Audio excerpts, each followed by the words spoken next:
محمد معدن الجود والکرم وعلی آلہ وصحبہ وبارک وسلم۔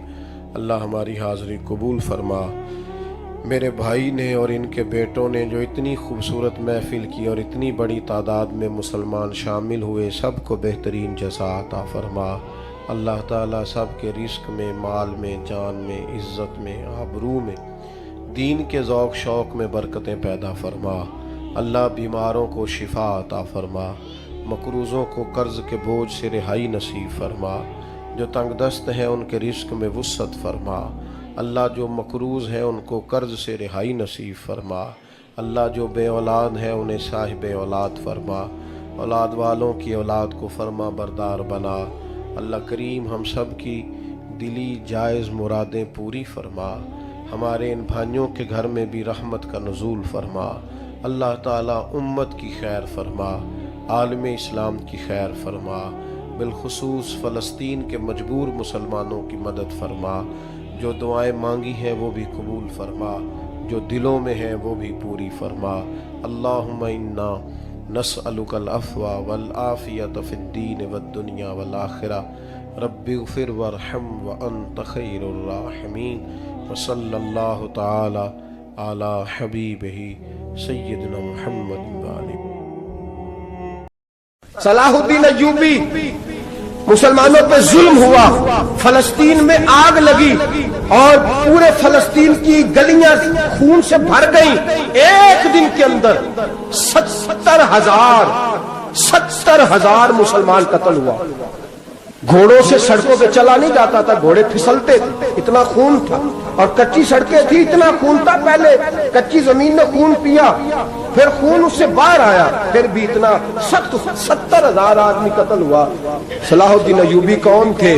میرے غوث اعظم جیلانی کے مدرسے کے طالب علم تھے۔ جامعہ نظامیہ مدرسہ، یہ مدرسے ہیں جنہوں نے دین کے مجاہد پیدا کیے، مدارس ہیں جنہوں نے دین کے مجاہد پیدا کر کے پوری دنیا کے اندر پھیلائے ہیں۔ مدارس کے اندر دہشت گردی آئی، میں اختلاف نہیں کرتا، لیکن ابھی بھی مدرسے ہیں جن مدرسوں سے رسول اللہ کے دین کا سچا درس دیا جاتا ہے، امن، پیار اور محبت کی فضا کو عام کیا جاتا ہے وہ مدارس، اور انشاءاللہ قیامت کی صبح تک وہ مدرسے قائم رہیں گے۔ صلاح الدین ایوبی مدرسے کے طالب علم ہے، مدرسے کا، لیکن مدرسہ اس کا تھا جو ساتھ درویش بھی تھا۔ صلاح الدین ایوبی اکیلا اپنے دوستوں سے کہنے لگا مسلمانوں کی مدد کی، چند سالوں میں نکلو مدد کریں۔ انہوں نے کہا تیرے نکلنے سے کیا ہوگا؟ کہنے لگا میں نے نہیں نکلنا، میرے اللہ نے میری مدد کرنی ہے، میرے اللہ نے میری اٹھ باندھ کمر، کیا ڈرتا ہے پھر دیکھ خدا کیا کرتا ہے، اور میں مجھے نکلنے دے، اللہ میری مدد کرے گا۔ تھوڑا تھوڑا کر کے فوج جمع کی، کوشش کی۔ چند سالوں کے بعد اسی جگہ جہاں مسلمانوں کا خون بہا تھا، اللہ نے اسلام کا جھنڈا پھر سے بلند کر دیا۔ صلاح الدین ایوبی فاتح بن کے مسجد اقصیٰ کے دروازے پہ کھڑا ہے۔ چند سال گزرے، عیسائیوں کا اپنا وہ ظلم ابھی یاد ہے، اور عیسائی سارے لیڈر کہتے ہیں تیاری کر لو، اب ہمارے بچے کاٹے جائیں گے، عورتیں بیوہ ہوں گی، گردنیں کٹیں گی، اب دیکھنا جتنا خون ہم نے بہایا تھا مسلمان اس سے دگنا بہائیں گے۔ صلاح الدین ایوبی گھوڑے پہ کھڑے ہیں اور پوچھتے ہیں او عیسائیوں بتاؤ تمہارے ساتھ کیا کروں؟ گردنیں جھک گئیں، جواب کوئی بھی نہیں۔ کہا تم نے 70,000 مسلمان ایک دن میں مارا تھا، بولو تمہارے ساتھ کیا کروں؟ تم نے ایک دن میں مسلمان یوں کاٹے جیسے گاجر مولی کاٹی جاتی ہے، بولو کیا کروں؟ عیسائی کہنے لگے ہمیں اپنے ظلم یاد ہے، تشدد یاد ہے، بربریت یاد ہے، تو بہتر جانتا ہے تو نے کیا کرنا ہے۔ صلاح الدین ایوبی گھوڑے پہ فاتح کھڑا ہے، آنکھوں میں آنسو آئے، تڑپ کے رویا، کہنے لگا میں تمہارے ساتھ وہی سلوک کروں گا جو میرے مصطفیٰ نے قریش مکہ کے ساتھ فرمایا تھا، لا تصریب علیہ، جاؤ تم پر کوئی زیادتی، جاؤ تم آزاد ہو۔ اس نے کہا تو کر کیا رہا ہے؟ کہنے لگا میں کیا کروں، میں اس محمد کا ماننے والا ہوں جس نے معاف کرنا سکھایا ہے صلی اللہ علیہ وسلم، میرے پیروں میں زنجیر ہے رسول اللہ کی غلامی کی، جاؤ تم آزاد ہو۔ اس نے کہا تم آزاد ہو، لوگوں نے کلمہ پڑھنا شروع کر دیا، اشہد ان لا الہ الا اللہ واشہد ان محمدً عبدہ۔ سارے قبیلے کے کچھ نہ کچھ لوگ مسلمان، ایک قبیلہ رہ گیا مسلمان نہیں ہوتا۔ صلاح الدین ایوبی اپنے خیمے میں بیٹھے ہیں تو ایک بی بی آ گئی، اس قبیلے کا کوئی شخص مسلمان نہیں ہوتا۔ بی بی آئی، آ کے کہنے لگی میرے 4 بیٹے جنگ میں کھو گئے، چھوٹے چھوٹے بچے،